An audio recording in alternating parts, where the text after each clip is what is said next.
committee meeting. I detect a quorum, and I have Mr. Bradford, Tanya Hancock, and Mr. Syracuse here. That's 4 and quantifies a quorum. It's 3:45 on Tuesday, May the 4th. I hope that everyone survived the storms well last night. I know that we have some more coming. Today on the agenda, there are 2 resolutions, and without any objection, I'd like to take them both on consent. Is that okay with everyone? Yeah? Okay.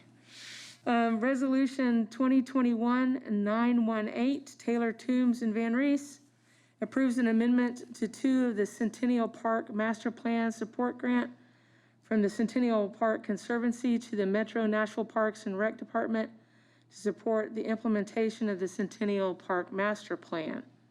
Resolution 2021-927 from Syracuse requests the Metro Planning Department, Metro Arts Commission, Nashville Office of Arts and Culture, Metro Historic Commission, and the National Convention and Visitors Corp. And the Nashville Area Chamber of Commerce, and anyone else who wants to get involved, to partner together to take an inventory of every music venue in Nashville to better inform the Metro government as to how best to preserve, sustain, and support these venues for the decades to come. We have the letter from Brandon Taylor regarding 918 in hand to approve. Do I have a motion to approve the consent agenda? Any discussion at all? All right, well, with that, I call for a vote. We don't even have to do a roll call vote. So all those in favor, say aye. Aye. None opposed. The consent agenda passes. Thank you again, Mr. Syracuse, for your work on 927. I've signed on as a co-sponsor. With that, the agenda for our resolutions for today's meeting has concluded, but I've asked Caroline Vincent, Director of the Arts and Culture, to join us if you want to find a microphone. Yeah, whatever works for you, whatever's easy. She also has some information to pass out. For those of you who weren't here in 2018, Councilmember Berkeley Ellen requested for a review officially of the public art that is in Nashville and its state of repair that might be needed, as well as a consensus on what we might need to be doing moving forward. And that report actually came out in November of 18. And so I didn't think that maybe this committee was even aware that that work had been done, and we wanted to make sure that everyone was aware of it. So with Councilmember Allen's prodding, we wanted to make sure that this committee was aware of this report so that it can inform any decisions moving forward. So with that, Ms. Vincent, if you want to tell us what we have in front of us. Thank you, Council Lady. I am happy to be here in person with you guys. I'm Caroline Vincent with Metro Arts. So I just put this together in a little presentation because I like nice pictures. It always helps tell a better story. But as was mentioned, actually before the report, the Dragon, as it's best known in Fannie Mae Dees Park, was undergoing some work, and the community members were raising funding for it. And there was a question that was raised by Councilmember Allen, was like, why do we not have a more proactive approach to preserving these artworks and restoring them on a more annual basis versus, if you wait 10 years and get back to an artwork, it needs much more extensive work than if you're, cleaning it and taking care of it on an annual basis. So the assessment was requested. Our staff did sort of an, initial inventory, an initial assessment of condition of all Metro public artworks, and these are those not commissioned by the Public Art Fund since the year 2000. So these are historic pieces and things that are not in the Metro Arts specific collection. So there were about 57 artworks that were looked at. From that, we identified 8 that were high priority, and that was based on historical or cultural significance, visibility, if they're in a high visibility area, and just the state of, the ones that were the most deteriorated. So we were able to procure a professional art conservator to go look at those and give us a more specific cost estimate on what actually needed to be done. We also proactively developed some policies and procedures around any additional artworks that folks might want to donate to Metro, so that we just have a screening process. So we're not just getting things that we're then not taking care of, because many of these artworks until this point were not cataloged anywhere, or some people, we didn't know where they were, or they're just sort of out there. So there is a policy, an ordinance that was passed, and then a policy adopted, and a procedure that we've sort of perfected. So if someone from the community wants to donate something to Metro, there's an application process, and it kind of goes through the Public Art Committee, and say if it's in a park, it goes through the Parks Board, and we go through a kind of process. So we're not just taking things on that we don't have funds to take care of. The next 2 pages just sort of look at the 8 artworks that we're talking about, and they're in various states of, they categorize them as fair, poor, and then the one, I think on your first, water fountain is definitely deteriorated.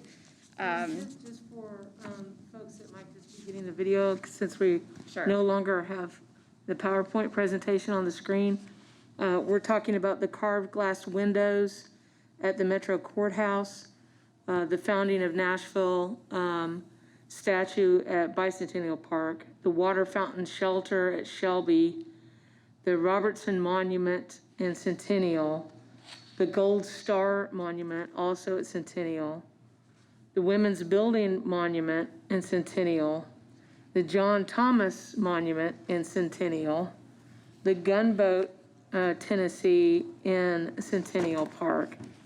A lot of those are in Centennial Park, so I'll ask a question about that after you're done with the presentation. Those are the items that were identified as crucial, needing repair. Yes, and so 7 of those were listed as poor or fair, poor condition by the conservator. Of course, we said the water fountain shelter was listed as deteriorated. The initial conservation restoration treatments of all of these 8 artworks was estimated to be $831,000 up to a little over $1 million. And then the cost estimate for ongoing annual maintenance, and that is just taking care of them on a cyclical basis, was closer to $25,000 if we continued that. And the next page just looks at those condition determinations. So when a conservator looks at an artwork, they go from excellent, good, fair, poor, deteriorated. So that just gives you a sense of the scale. I also provided via email, hopefully you got, and it's on our website too, a link to the full report that you can get all the details.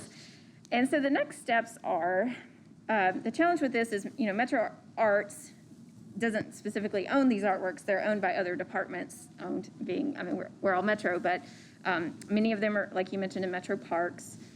General Services takes care of the courthouse. There's various departments involved, and we have met with most of them over the last years to talk about these pieces. And like the ones in the courthouse have been cleaned due to the recent restoration and cleaning that was going on there. So we sort of consulted on that process and had our conservators make sure the cleaning was done in a way that was careful. Parks has already received, along with the Historic Commission, some funding to help restore some of the concrete structures in Centennial Park, so that will help with this. And they actually said this report was very useful because then they don't have to pay to get the assessment. We already have it. So I think from here, we can identify other grant opportunities. The departments can. Parks, of course, has a lot of friends of groups that might be able to take this report and then say, like, okay, we have a place to go with our fundraising efforts, or we'd like to concentrate on this piece and, find funding for that. Or we can, of course, look at other, other government sources via Metro or federal or national endowment or other, spaces like that. That is basically the short version of this. Certainly there's a lot more detail and work that could be done, and we can, answer questions or provide additional information as you would like. Does anybody have a question that came to mind? Yes. The carved glass windows at the Metro Courthouse, were those damaged during the riot?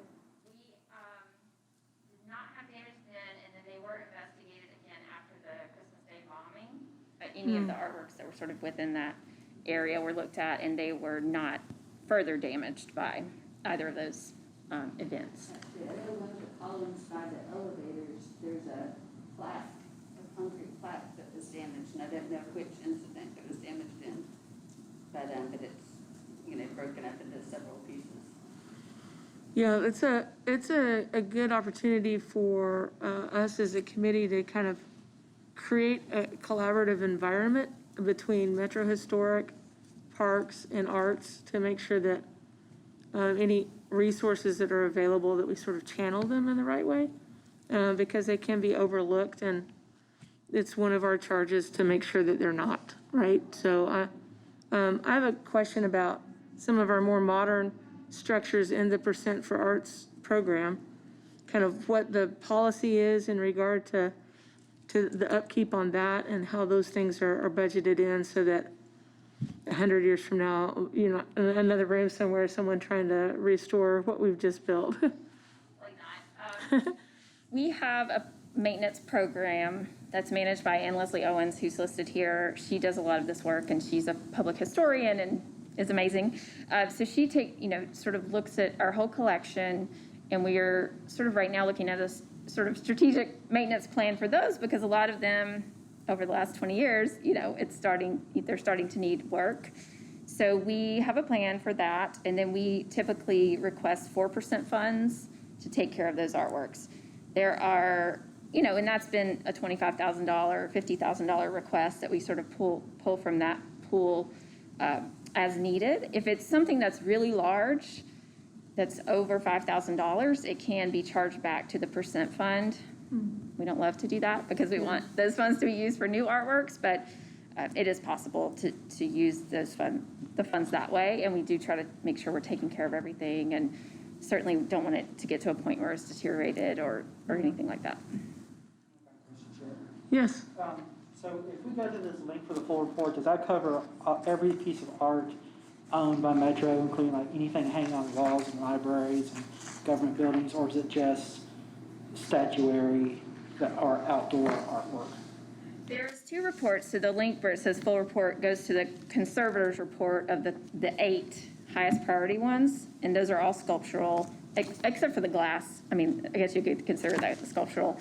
Oh, there is a Metro Arts staff-done report that looks at the 57 artworks, and some of those include murals or other two-dimensional works. It does not include every framed artwork that you might find in a Metro building. Certainly the ones we've acquired through the Public Art Fund are inventoried, but I'm sure there's lots of other things that people have bought along the years that are somewhere that we haven't inventoried. Well, the reason I ask is, God forbid something was to happen to some of our buildings, for insurance purposes, I know it have a catalog of what we've got and its value. Not really counting like stuff that people themselves put up on walls, but I know our libraries have a lot of art, and some of our government buildings do have pieces. So I was just wanting to know if there's something like that, so that we have a good catalog in case we need it for references for something. Sure, and our report does sort of say that we didn't look at libraries or, say, the Parthenon or other departments that have a collections policy. So the library itself would have their own inventory because they have active staff, working on that. And we also have a Metro-wide fine arts insurance policy. At last I knew it was about $12 million. So unless there was something catastrophic across the whole city, we would be covered for the various locations. But we do update that annually to say, here's our list of things that we have. And I believe the other departments do that as well. Are those internal? It probably is internal, but I could ask. I'm not sure. It would be interesting if we could fairly easily create a database because it's already there. It would be really good for people. That eventually, having some sort of app or website for that, I think would be fantastic. Yes, Ms. Stiles. Thank you, Chair. Hello, Grace. Thank you so much for coming. I actually had a similar question to what Chair Van Rees had in terms of how you make the determination of looking at the more modern pieces. So with the 24,000 that you're using right now for the 8 that are most in need, when do you determine additional pieces where something might come up that's modern, if something is damaged in, a tornado, flood? How then do you go about assessing that and adding those pieces in, or are you going to take them in as a chunk? Well, this report speaks to future dollars that we don't have, and we haven't done any of this work as far as the restoration of the 8 that are historic. The 4% funds that we have for the modern contemporary pieces, we evaluate those based on, is it a safety issue? Is it a structural something that needs to be fixed? Is it, something that is paint that is fairly easy to do? We sort of just look at, is it like, for instance, witness walls at the courthouse was spray painted during the recent civil unrest, and that was obviously very visible, and so we wanted to remove that. So it just depends on, is it something that has to be done today, or can that be done next year, or 3 years from now, or is that just something we kind of keep an eye on? Similar, like you would do in your house. It's just, the things that really have to be done today, we try to do, and then we sort of create a priority list based on, what funds are available, and also time and resources. I mean, this takes a lot of staff time to manage, so I think moving forward, that's my one concern with these 8 historic pieces is which department would manage that. We certainly don't have the staff to manage projects like that outside of the percent fund, so I think it really takes more staff capacity than it does money sometimes. I mean, certainly it costs money, but it's just a lot of management of contractors and just various pieces of that, of getting things cleaned. And we recently are working on lighting at Styx out in the roundabout, because it had, some of the landscaping had grown over it, and it had, some of the fixtures had broken, and it just needed more lighting. So that's a project that's been ongoing. So things like that are always happening. Just one more question, Chair, if I may. So how are you determining when to go and take a look at the pieces? So you're looking at Styx. Did someone report that and say, hey, could you come down and take a look? Or is someone going out monthly or quarterly to take a look? Yeah, we are doing that probably quarterly or semi-annually, trying to get, or at least annually, get to see every single piece.